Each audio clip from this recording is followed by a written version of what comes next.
오늘은 기도에 관한 말씀입니다. 기도에 관한 예수님의 설교를 기록한 것이 오늘 본문의 말씀이죠. 기도는 그리스도인들의 어떤 영적인 호흡이라고 할 정도로 매우 중요한 것인데, 사실 그러한 중요성에 대해서는 사람이 말하는 것 이전에 예수님께서 이미 말씀을 해 주셨어요. 예수님은 늘 기도하셨고 기도에 대한 말씀을 많이 하셨습니다. 기도가 그만큼 중요하다는 것이죠. 여러분, 그래서 보면 기도는 어떤 설교의 좋은 주제나 목회자의 권면이 아니라 그 이전에 예수님의 말씀이에요. 그러니까 오늘 설교는 사실 예수님의 설교를 그냥 제가 대신 하는 거예요. 물론 앞서 나왔던 모든 말씀들 다 그렇지만 특별히 오늘 말씀이 더 그렇다고 생각이 돼요. 그러니까 오늘은 예수님의 설교를 제가 그냥 대신한다 생각하시고 들으시면 될 것 같아요. 물론 사실 조금 제가 추가는 했죠. 하지만 예수님께서 두시는 그 뜻에 전혀 벗어나지 않도록 이 뜻을 좀 잘 전하려고 하거든요. 오늘 우리가 정말 기도에 대한 분명한 기도 결단이 일어났으면 좋겠습니다. 여러분, 기도에 있어서 제일 중요한 것은 기도하는 겁니다. 기도에 대해서 뭐 이런저런 얘기 참 많이 하지만 기도하지 않고는 그런 이야기가 다 필요가 없어요. 기도에 있어서 가장 중요한 것은 기도하는 것이다. 그 다음에 기도를 한다면 그 다음에 중요한 것은 바른 기도를 하는 거예요. 바른 기도. 여러분, 기도를 우리가 시작하잖아요. 그러면 하나님을 찾아요. 일단은 그렇죠.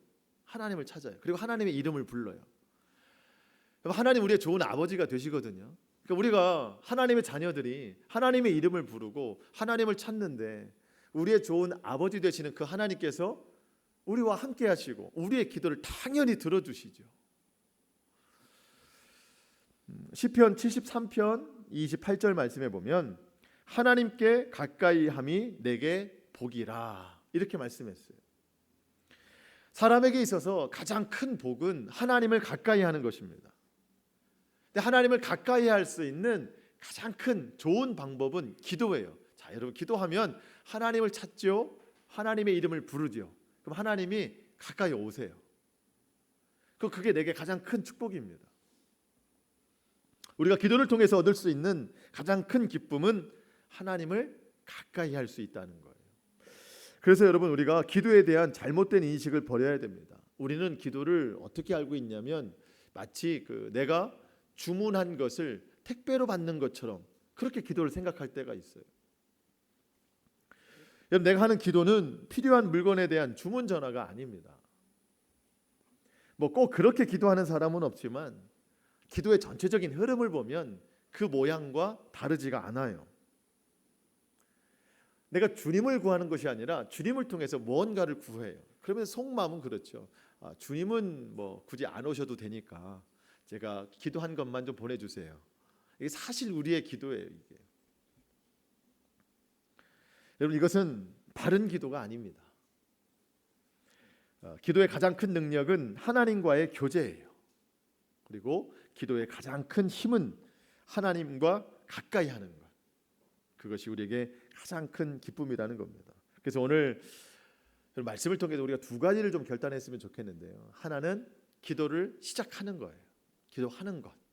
또 한 가지는 기도하되 바른 기도하는 것. 바른 기도하는 것. 일단 우리는 기도를 시작해야 됩니다. 여러분, 우리가 왜 기도를 안 하는지, 왜 기도를 못 하고 있는지 그거 알아야 돼요. 여러분은 이미 뭐 마음속에, 생각 속에 나는 기도 못 하는 이유가 여러 가지가 있어 하면서 그 이유들을 생각해내는데 그것 때문에 기도를 못 하는 게 아니고요. 영적 전쟁이에요. 사탄이 우리의 기도를 막고 있는 겁니다. 기도하지 않는, 기도를 못하는 타당한 이유들을 내가 자꾸 생각해놓고 내 마음속에 다 가득 채워놓지만 여러분, 그것들 때문에 내가 기도하지 못하는 게 아니에요. 사단이 내 기도를 다 막아놓는 겁니다. 여러분, 우리가 찬양을 하는 것도 중요하고 하나님의 말씀을 듣는 것이 물론 더 중요하지만 여러분, 이 찬양의 은혜와 말씀의 능력이 내 삶에 자리 잡기 위해서는 기도로서 이 모든 것을 다 녹여야 되는 거예요. 기도가 반드시 필요합니다. 오늘처럼 이렇게 하나님 말씀을 듣는데 며칠 가나요? 오래 못 간다는 게 공통적인 특징이죠. 오래 못 가요. 왜 오래 못 갈까요? 기도를 안 해서 그래요. 이 말씀에 대한 기도가 없기 때문에 그렇습니다. 찬양 시간에 뜨겁게 찬양하고 은혜가 있고 감사가 넘치는데 찬양이 끝나면 냉랭해져요. 왜 그럴까요? 그 찬양에 대한 감사의 고백, 기도가 없어서 그래요. 찬양을 부르는 시간이 있잖아요. 말씀을 듣는 시간이 있습니다. 저는 그래서 이 찬양을 함께 부르는 시간과 말씀을 함께 나누는 시간만큼 기도의 시간이 그만큼 필요하다고 생각해요. 저는 그래서 이 주일 예배 이 시간 배분에 있어서 참 마음이 안타까워요. 기도 시간이 너무 짧다는 것이죠. 어떻게 보면 이것이 우리가 훈련이 안 돼서 그럴 수밖에 없다는 생각이 좀 드는데, 여러분 기도가 사실 그만큼 중요합니다. 기도의 시간을 확보하는 것도 중요하지만 기도에 대한 인식을 우리가 더 분명히 가져야 된다는 겁니다. 여러분 요즘 인터넷에서 설교 말씀 많이 들을 수 있잖아요. 그렇죠? 뭐 내가 원하는 설교, 내가 좋아하는 목사님 설교들 많이 들을 수 있습니다. 여러분 요즘에는요 찬양도 그냥 뭐 인터넷에서 들을 수 있잖아요. 찬양 집회도 다 녹화가 돼서 그대로 다 볼 수가 있어요. 함께 은혜를 받을 수 있습니다. 말씀과 찬양은 다 공급이 되는데, 여러분 기도는 내가 안 하면 전혀 안 되는 거예요. 다른 건 도움을 좀 받을 수 있지만 기도는 내가 안 하면 안 되는 거예요. 기도는 인터넷이 해주지 않아요. 기도는 내가 해야 되는 겁니다. 사단이 갈수록 기도하지 못하도록 우리의 기도를 막 방해해요. 기도 못하는 이유가 우리는 정말 많죠. 하지만 기도해야 되는 이유 딱 한 가지, 이 한 가지가 그 모든 것을 다 이겨냅니다. 우리는 왜 기도해야 되나요? 기도하지 않으면 내 영이 살 수 없어요. 내 영이 살기 위해서는 기도해야 됩니다. 그런데 나는 무슨 기도해야 될지 모르겠다. 어떻게 기도해야 될지 모르겠다. 눈을 감았다 뜨면 기도 끝난 것 같다. 뭐 이렇게 기도에 대해서 막 약해져요. 기도 못할 이유들이 참 많은데, 여러분 이것은 정확히 말하면 이런 것들 때문에 기도하지 못하는 게 아니라 이런 이유들이 바로 사단이 내 기도를 방해하고 있다는 거예요. 하루는 귀신 들린 아들을 그의 아버지가 예수님 앞으로 데리고 왔어요. 근데 예수님이 안 계세요. 3명의 제자와 함께 산 위에 올라가셨어요. 나머지 9명의 제자를 의지할 수밖에 없습니다. 당신들이 예수님의 제자 같은데 내 아들 좀 고쳐주시오. 내 아들이 귀신 들렸습니다. 제자들이 이것저것 다 해봤어요. 근데 귀신이 떠나지 않아요. 여러분 이 제자들은요 예수님에게 파송을 받을 때 귀신을 내쫓는 권능을 다 받았습니다. 그 사실을 알고 있는 상황이에요. 그럼에도 불구하고 귀신을 내쫓지 못했어요. 산 밑으로 내려오신 예수님께서 이 상황을 다 보고 나서 그 아이의 심령 속에 들어있는 귀신을 쫓아내십니다. 말씀으로 꾸짖어요. 말씀 한마디로 귀신을 쫓아내세요. 제자들이 집에 가서 조용히 물어봐요. 예수님, 우리는 왜 귀신을 내쫓지 못했습니까? 우리에게도 권능 다 주셨는데 우리는 왜 이번에 못했을까요? 주님이 말씀하시기를 기도 외에 다른 것으로는 이런 종류가 나갈 수 없느니라. 제자들이 많은 것을 시도해봤지만 딱 한 가지 안 한 게 뭘까요? 기도를 안 했어요. 기도. 여러분 그런데 기도를 몰라서 안 한 게 아니에요. 기억력이 약해서 그런 게 아니에요. 권능까지 다 받았고 기도해야 된다는 사실을 다 알고 있었어요. 지금까지도 그렇게 해왔어요. 그런데 이 순간만큼은 기도하지 못했어요. 왜 그랬을까요? 아마 어쩌면 그 아이의 마음속에 들어있는 귀신, 사탄이 제자들로 하여금 기도하지 못하도록 기도를 방해했을 거라는 것이죠. 그러니까 기도 빼고는 다 해봤는데 그랬더니 안 되더라는 거예요. 기도 외에는 이런 유가 나갈 수 없다. 여러분 아이의 마음속에 들어있는 귀신이 생각해 볼 때 제자들이 지금 그 상황에서 기도하면 여기서 나가야 되는 거잖아요. 더 이상 갈 곳이 없어지는 거예요. 자기 자리를 내줄 수 없는 거예요. 그래서 가장 크게 방해할 수 있는 것은 제자들의 기도를 막는 거예요. 마찬가지입니다, 여러분. 우리 삶도 마찬가지예요. 사탄이 우리의 삶의 곳곳에서 우리를 막 방해해요. 우리는 좀 힘겹죠. 이 힘겨운 삶을 좀 이겨내려고 할 때 사탄이 이런저런 이유들로 우리의 기도를 막 방해하는 거예요. 바쁘잖아, 피곤하잖아, 기도 잘 안 되잖아, 이런 이유들로 우리의 기도를 막 막아서는 거예요. 근데 그것이 우리는 내 이유라고 생각하는 거예요. 내가 못하는 거야 라고 생각하는 거예요. 그게 아닙니다. 영적 전쟁이에요. 사탄이 다 막아서는 거예요. 여러분들 기도 열심히 할 수 있는 분들이에요. 아멘. 사탄이 막고 있어서 못하시는 거예요 지금. 내가 그런 사람이구나. 오늘 다시 한번 깨달으시고 사단의 영적 공격을 이겨서 여러분 기도하는 분들로 변화될 수 있기를 축복합니다. 기도해야 돼요. 기도를 시작해야 됩니다. 내 삶이 뭔가 잘 이루어지지 않는다, 잘 안 된다, 탄식할 것이 아니고 그 이전에 기도 못하고 있는 내 연약한 믿음을 먼저 볼 수 있어야 돼. 이런 종류는 기도 외에는 나갈 수 없다. 예수님의 말씀을 믿고 기도해야 됩니다. 기도를 시작했다면, 여러분 기도는 우리가 스스로 하지 않으면 안 되는 거거든요. 인터넷이 대신해 줄 수도 없고 저도 그렇습니다. 그러니까 우리 모두가 일단 기도는 시작을 해야 됩니다. 기도하되 두 번째 단계로 나가야 되는데 어떤 기도해야 되느냐? 자, 바른 기도해야 된다는 거예요. 바른 기도. 오늘 본문은 두 부분으로 나눌 수 있어요. 예수님의 말씀. 첫 번째는 이렇게 기도하지 마라. 그 다음은 이렇게 기도해라. 이렇게 두 가지예요. 이렇게 기도하지 마라. 하나는 이렇게 기도해라. 예수님은 기도의 잘못된 예와 올바른 예 두 가지를 나눠서 설명을 해주시는데, 이렇게 기도하지 마라. 기도의 잘못된 예 두 가지 중에 첫 번째는 지난주에 말씀 나눈 외식하는 기도예요. 사람을 쳐다보면서 하는 기도. 여러분, 사람 몇 명이 나를 봤든지 그게 무슨 상관이 있을까요?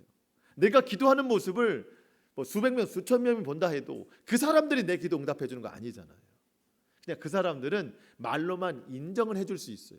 근데 여러분, 그 말의 인정이 하나님으로부터 오는 응답과 상을 다 막는다는 거예요. 그래서 우리는 외식하는 기도를 절대 하지 말라고 예수님 말씀하셨습니다. 은밀하게 기도하면 은밀한 중에 보시는 하나님께서 다 갚으신다. 여러분, 그런 기도 생활이 시작될 거라고 믿습니다. 이게 주님께서 말씀하신 이렇게 기도하지 말아의 첫 번째예요. 두 번째가 오늘 말씀이거든요. 오늘 말씀 7절에 보면 중언부언하지 말래요. 7절 말씀 보시겠습니다. 또 기도할 때에 이방인과 같이 중언부언하지 말라. 그들은 말을 많이 하여야 들으실 줄 생각하느니라. 이렇게 기도하면 안 된다. 두 번째가 중언부언하는 기도인데, 여러분 이 중언부언이라는 단어의 원어적인 뜻을 보면 말을 많이 하다, 또 한 가지는 쓸데없이 말하다, 이런 뜻이 있어요. 누가 이런 기도한다고요? 이방인들이 하나님 아닌 다른 우상을 믿는 사람들이 이런 중언부언하는 기도를 한대요. 그런데 유대인들 중에서도 이방인들처럼 중언부언하는 기도를 하기 때문에 하나님이 안 들으신다는 거예요. 우리도 중언부언하는 기도 참 많이 합니다. 여러분, 이방인들은 왜 이렇게 중언부언할까요? 왜 이렇게 말을 많이 할까요? 그들의 기도가 잘못됐거든요. 그런데 그들의 기도가 잘못되기 이전에 그들이 바라보고 있는 우상이 잘못됐어요. 자, 우상은 생명이 있습니까, 없습니까? 없어요. 우상은 생명이 없어요. 여러분, 내가 기도하잖아요. 기도의 대상에 대해서. 그러면 내 기도를 듣는다고 생각하잖아요. 근데 우상은요, 생명이 없어서 듣지를 않아요.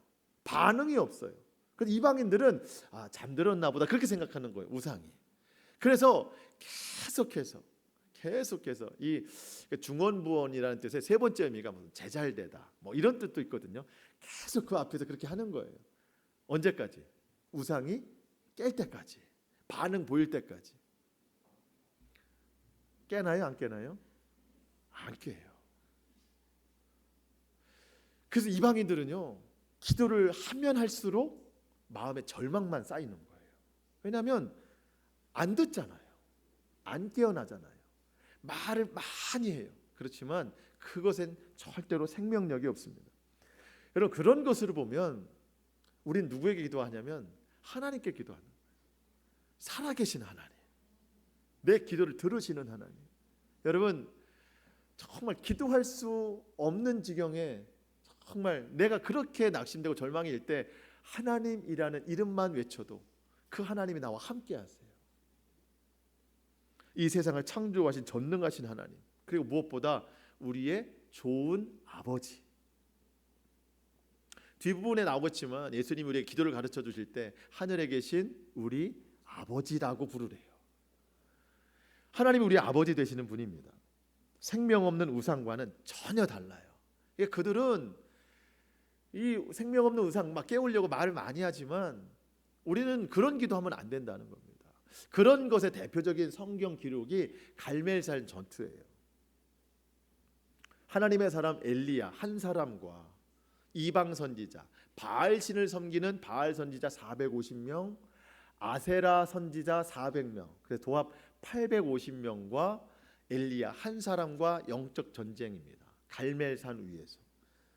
이 전쟁이 왜 벌어졌는가? 이스라엘 백성들 하나님을 믿는다고 하면서도 하나님을 내려놓고 이방신들을 섬기는 그 사람들을 보면서 엘리야가 너희들이 믿는 하나님은 누구냐? 진짜 하나님을 믿어라 하면서 진짜 믿는 신을 가리기 위해서 이 전투가 벌어졌죠.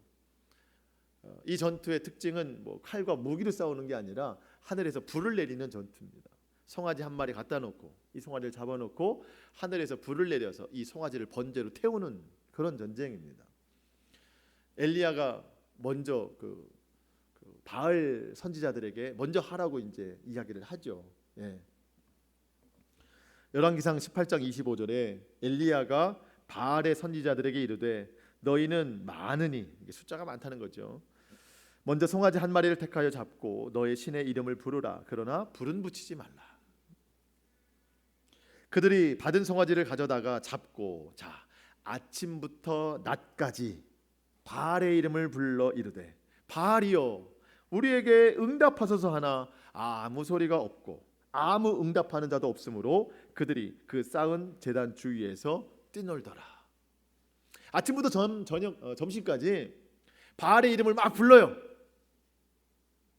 반응이 없어요. 뭐 하늘에서 불이 떨어지는 거는 고사하고 아무런 반응이 없어요. 두 번째 단계로 나갑니다. 미친 듯이 막 뛰놀아야 돼요. 그게 그들의 법입니다. 그러면 좀 그 바알신 좀 깨어날까 싶어가지고 막 미친 듯이 막 뛰어놀아요. 그래도 여전히 반응이 없잖아요. 세 번째 단계, 이거 참 심각한 단계인데 칼과 창으로 자기 몸을 찌릅니다. 피를 내요. 이 정도 내가 정성을 보이면 저 바알신이 깨어나야 된다 싶어서 칼과 창으로 막 몸을 찔러요. 피를 냅니다. 언제까지 했냐면 저녁까지 했어요. 이같이 하여 정오가 지났고 그들이 미친 듯이 떠들어 저녁 소재 들을 때까지 이르렀으나 아무 소리도 없고 응답하는 자나 돌아보는 자가 없더라. 아침부터 점심까지는 막 떠들고 그때부터 저녁까지는 뛰놀고 그 다음부터는 몸에 피를 내고 했지만 전혀 반응이 없어요. 그들은 오랜 시간 떠들어댔고 오랜 시간 그 바알신 앞에서 기도를 했어요. 많은 말을 했어요. 하지만 아무 반응이 없습니다. 중언부언이에요. 이것을 결국 쓸데없는 시간이다라고 성경은 말하는 거예요. 하나님 앞에서 우리가 기도한다고 하면서 이방인들처럼 이렇게 기도하는 사람들이 있다는 거예요. 그렇게 기도하는 사람들은 말을 많이 해야 하나님이 들으신다 이렇게 생각한다는 겁니다. 무슨 말을 그렇게 많이 하길래 하나님이 안 들으시나요? 여러분 무슨 말을 그렇게 많이 하셨어요? 예수님께서 여기서 주의하라고 하시는 말씀은 자기의 욕심을 위해서 구하지 말라는 거예요. 자기 욕심을 위해서 구하지 말라는 거예요. 근데 욕심은 어쨌든 우리가 한계가 있잖아요. 하나님 앞에 우리가 그래도 참 염치가 있지 뭐 그렇게 많이 달라고 할 수 없잖아요. 그렇게 좀 오늘도 기도의 제목을 가지고 나와서 몇 가지 하나님 좀 달라고 기도하는데 그 달라고 하는데 뭐 그렇게 시간이 길어요? 사실은 어느 때 시간이 기냐면 뭐 하나 목적을 설정해 놓고 이 목적을 가지고 하나님 앞에 하나님을 설득시키는 시간이 길어져요. 이게 긴 시간인 거예요.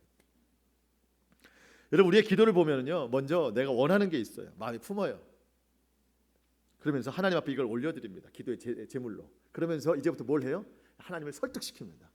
주님, 이 기도 제목이 이루어지지 않으면 내가 어떻게 되는지, 이거 이루어지면 어떻게 좋은 일이 일어나는지, 그러면서 막 하나님을 막 설득시켜 나갑니다. 이 시간이 길어지는 거예요. 다 설득이 된 것 같으면 다음 제물을 또 올려놓고 이번 것을 또 설득시켜 나가는 거예요. 계속해서. 이게 중언부언입니다. 여러분, 기도의 성숙을 우리가 이루어 나가야 되는데, 기도를 처음 할 때는요, 사실 그 기도가 맞아요.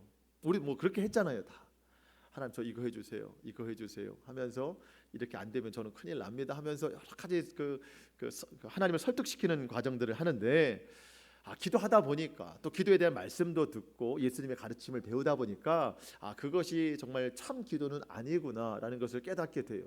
기도의 가장 큰 기쁨은 하나님을 가까이 하는 것이구나. 이렇게 기도가 변화가 됩니다. 그러면서 그동안은 내가 하나님을 설득시키는 기도를 했다면 결국 기도의 성숙은 하나님께 내가 설득을 당하는 거예요. 왜? 여러분, 내 생각보다 하나님의 생각이 더 커요. 내가 지금 내 상황을 보는 것보다 하나님이 더 정확하게 보세요. 나는 선한 것이 하나도 없지만 하나님은 가장 선한 것으로 내 삶을 이끌어 가세요. 악하고 연약하고 무지한 내가 자꾸 하나님 설득해봐야 안 되는 거예요. 가장 선하신 하나님이 나에게 말씀하실 때 그 설득을 당하는 것이 가장 바른 기도예요. 가장 좋은 응답입니다. 이것이 기도의 능력이라는 거죠. 여러분, 더 이상 하나님 설득시키는 과정 하지 마시고 하나님께 설득당하는 여러분 되시기를 축복합니다. 그게 좋은 기도래요. 그게 8절 말씀 보니까 그러므로 이방인들을 본받지 말래요. 그렇게 기도하는 거 본받지 말래요. 말을 많이 하는 거 하지 말래요. 구하기 전에 너희에게 있어야 될 것 하나님이 다 아신대요. 우리가 뭔가를 필요하고 설득시키기 전에 하나님이 이미 다 아시기 때문에 뭐 해달라, 뭐 설득시켜야 이런 얘기 하지 말라는 거예요. 그러면 우리 그런 생각할 수 있어요.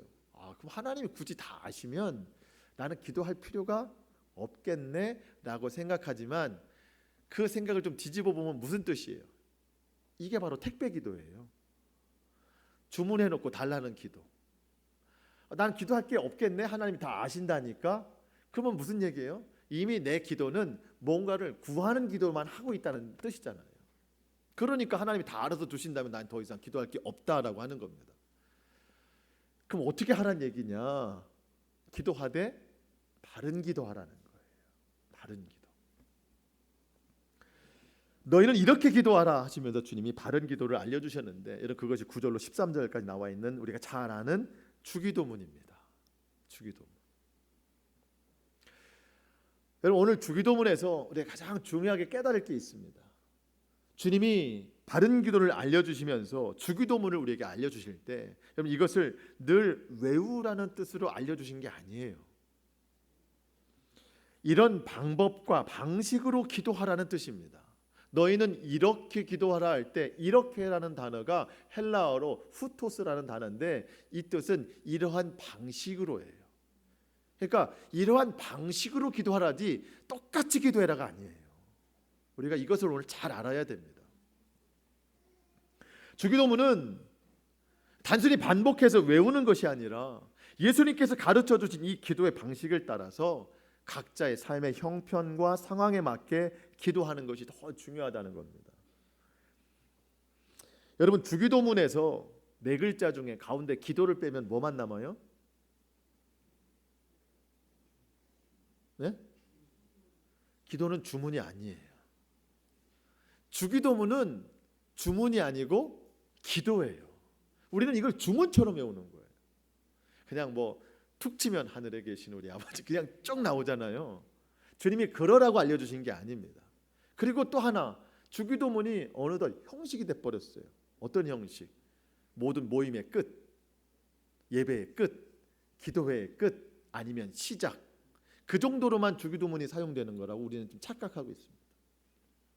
여러분, 주님이 가르쳐준 주기도문은요, 가장 완전한 기도지 주문이 아닙니다. 형식이 아니에요. 오늘 우리가 이것을 깨달아야 돼요. 주기도문을 보면은요, 6가지 간구가 나오는데, 앞서 3가지는 하나님을 위한 간구, 뒤에 3가지는 우리 인생을 위한 간구예요. 첫 번째 간구는 하나님의 이름입니다. 9절 말씀. 그러므로 너희는 이렇게 기도하라. 하늘에 계신 우리 아버지여, 이름이 거룩히 여김을 받으시오며. 이것은 예수님의 기도예요. 기도의 올바른 방식, 첫 번째는 하나님의 이름을 위한 기도입니다. 하나님의 이름이 거룩히 여김을 받도록 우리가 기도해야 된다는 겁니다. 여러분, 이름은 그 존재 자체잖아요. 저도 이름이 있고 여러분들도 이름이 있어요. 이름을 부르면 그 사람이 나와요. 대답을 합니다. 왜냐하면 그 사람이기 때문에. 하나님의 이름이 하나님의 존재예요. 우리가 하나님의 이름을 부를 때 하나님을 인정하고 인식하는 거예요. 그런데 어떤 하나님인가? 거룩하신 하나님. 우리가 하나님의 거룩함을 위해서, 그 이름을 위해서 기도한다는 것은 참 모순된 일입니다. 왜냐하면 하나님은 우리가 기도하지 않아도 이미 거룩하신 분이시거든요. 그의 이름이 거룩함을 받으시는 분이세요. 그런데 왜 우리가 그것을 위해서 기도해야 되는가? 하나님은 스스로 거룩하신 분이시지만 그 하나님의 이름이 이 땅 가운데에서는 전혀 거룩하게 불려지지 않기 때문이에요. 믿지 않는 사람들을 통해서, 때로는 우리의 입술을 통해서 하나님의 이름이 얼마나 망령되이 일컬어지는지 몰라요. 사람들은 하나님을 욕합니다. 하나님을 욕되게 해요. 함부로 불러요. 하나님을 원망해요. 하나님의 이름이 땅에 떨어졌어요. 하나님이 그러실 분이 아니시죠. 저와 여러분은, 이 땅의 그리스도인들은 하나님의 거룩한 이름을 지키는 주님의 거룩한 군사들이에요. 하나님 우리 아버지시잖아요. 아버지의 이름을 지키는 사람들이에요. 그래서 날마다 우리는 하나님의 이름이 거룩히 여김을 받도록 기도를 해야 되고, 우리의 삶을 또 그렇게 세상 사람들이 나의 삶을 보고 하나님의 이름을 거룩히 높일 수 있도록 그런 삶을 우리가 살아가야 되는 겁니다. 자, 여러분, 이것이 적용이 돼야 된다는 얘기예요. 주기도문은 그렇게 말씀하셨지만 이것을 내 입술로 기도로 적용해야 된다는 겁니다. 이 방식대로. 그래서 우리 어떻게 기도해야 될까요? 처음 기도는 하나님의 이름. 주님, 저의 삶을 통하여서 하나님의 이름이 거룩히 여김을 받게 하여 주시옵소서. 주님, 나의 삶 때문에 하나님의 이름이 땅에 떨어졌습니다. 하나님의 이름을 욕되게 하는 삶을 살지 않게 하여 주시옵소서. 하나님의 이름이 나의 믿음을 통해서 거룩히 드러나게 하여 주시옵소서. 우리의 가정 또한, 내 자녀들 또한 하나님의 이름을 드높이는 삶이 되게 하여 주시옵소서. 여러분, 이렇게 기도를 적용해서 하라는 거예요. 이게 주기도문의 뜻입니다. 여러분, 이 나라, 이 민족 안에 하나님의 이름이 거룩히 여김을 받으셔야 됩니다. 이 땅의 교회들이 그것을 위해서 기도해야 된다는 거예요. 두 번째 기도는 하나님 나라예요. 나라가 임하시오며. 세 번째 기도는 뜻이에요. 뜻이 하늘에서 이루어진 것과 같이 땅에서도 이루어지이다. 우리 성경에는 번역이 안 됐지만 원어 성경에 보면 2인칭 단수가 들어가 있어서 나라, 뜻, 여기에 당신이라는 뜻이 들어가 있어요. 당신의 나라가, 그러니까 주의 나라가 임하시오며 주님의 뜻이 이루어지기를 원합니다. 그런 뜻이 다 담겨 있어요. 여러분, 우리가 두 번째로 하나님 앞에 기도해야 될 것은요, 하나님의 나라예요. 나라는 공간적인 개념이 아니고 하나님의 통치라고 그랬어요. 여러분, 여러분의 인생 가운데 하나님 나라가 임했나요? 임했어요. 우리가 믿음으로는 임했지만 현실적으로는 그렇지 않아요. 내가 하나님의 통치를 받고 있지 않으면 여전히 내 통치를 내가 따르고 있는 거고 내 의지대로 살아가고 있는 거예요. 내 삶조차도 하나님 나라가 이루어지지 않았어요. 그래서 우리는 늘 기도해야 돼요. 주님, 나의 삶에 나라가 임하시오며 하나님의 통치가 임하게 하여 주시옵소서. 우리의 가정 안에 하나님의 통치, 하나님 나라가 임하게 하여 주시옵소서. 이 나라, 이 민족, 그냥 나라가 아니라 하나님 나라, 하나님의 통치가 이루어지게 하여 주시옵소서. 이런 기도를 하라는 거예요. 자, 첫 번째 하나님의 이름, 두 번째 하나님 나라. 여러분 꼭 기억하셔야 돼요. 뭐 시험은 안 보겠지만 여러분 이거를 정말 꼭 기억하셔야 우리의 삶이 정말 달라집니다. 저도 요즘에 말씀을 준비하고 말씀을 전하면서 이 머릿속에 다 들어오지도 않고 마음에 다 담겨지지도 않을 정도로 너무 광대한 말씀 같은 거예요. 이걸 다 지키고 살기가 너무 힘든 거예요. 그렇지만 이게 생명의 길이에요. 지키려고 막 노력해야 되는 겁니다. 오늘도 마찬가지예요. 여러분 그냥 듣고 흘려질 말씀이 아닙니다. 이거를 생명과 같이 지키는 사람은 달라지더라는 거예요. 이것이 주님의 뜻입니다. 우리가 기억해야 돼요. 하나님 이름, 하나님 나라. 세 번째는 하나님의 뜻이 하늘에서 이루어진 것처럼 땅에서도 이루어지도록. 우리 예수님은 어디에 계시다가 어디로 오신 분이에요? 하늘에 계시다가 땅으로 오신 분이에요. 하늘의 뜻을 가지고 땅으로 오신 분입니다. 하늘에서 이루어진 뜻을 땅에서도 이루어지게 하시기 위해서 오신 분이에요. 하늘에서 이루어진 그것이 땅에서도 이루어지도록 주님이 맡으신 사명은 십자가예요. 대속의 은혜. 요한복음 6장 40절 말씀. 내 아버지의 뜻은, 하나님의 뜻은 아들을 보고 믿는 자마다 영생을 얻는 이것이니 마지막 날에 내가 이를 다시 살리리라.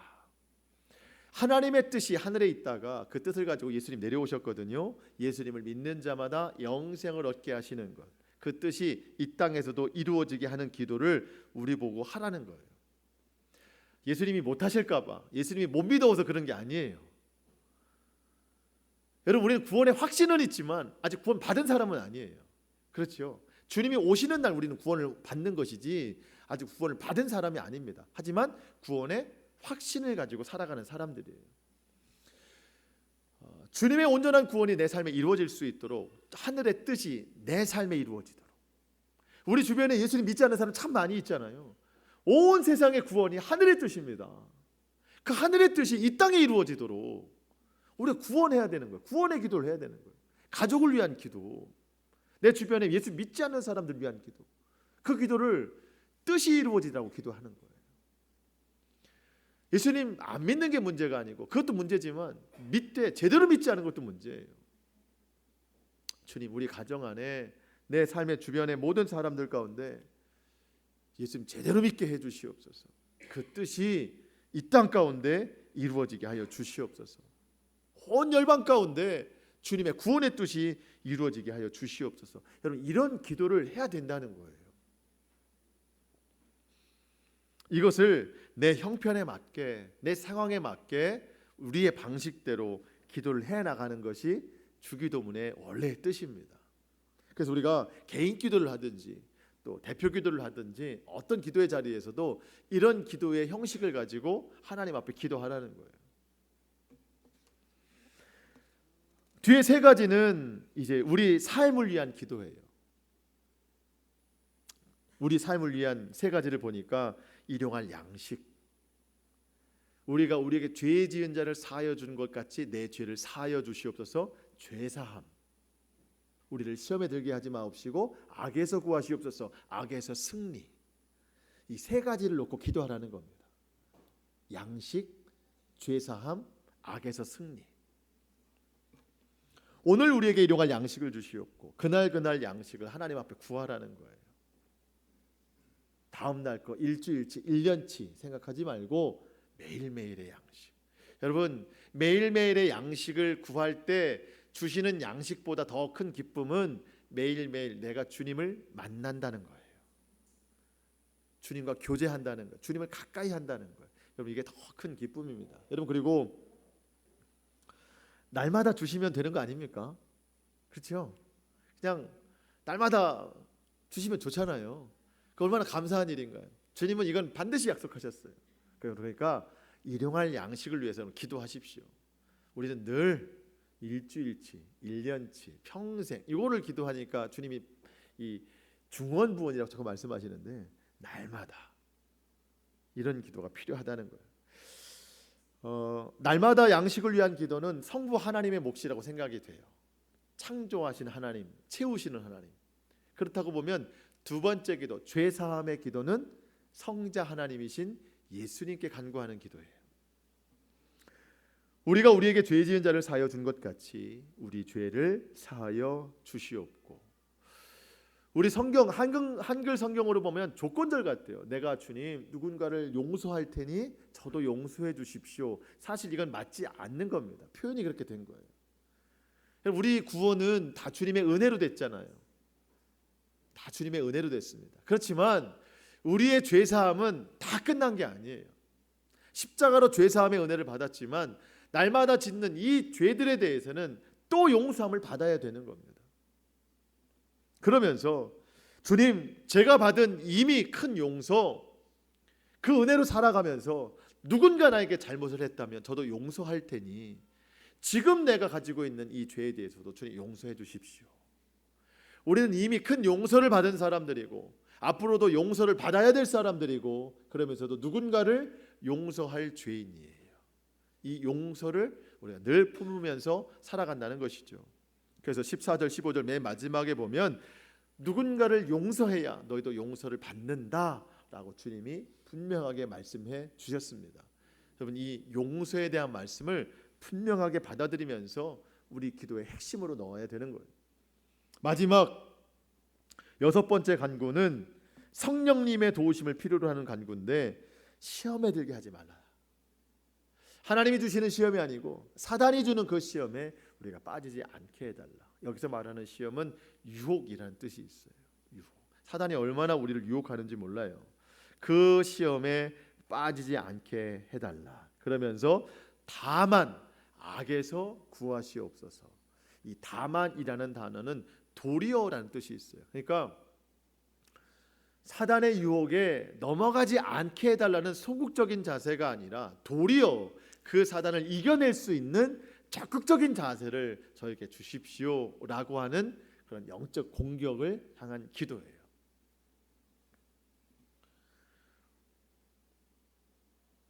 여기까지 6개예요. 주님이 가르쳐 주신 기도. 좀 많이 어렵죠. 우리가 왜 이 기도를 해야 되는 건가 사실 이해도 잘 안 되고, 이렇게 기도를 하고 산다는 것이 쉬운 일은 아닙니다. 여러분, 그렇지만 늘 좁은 길이에요. 좁은 문입니다. 하지만 그 길에 생명이 있어요.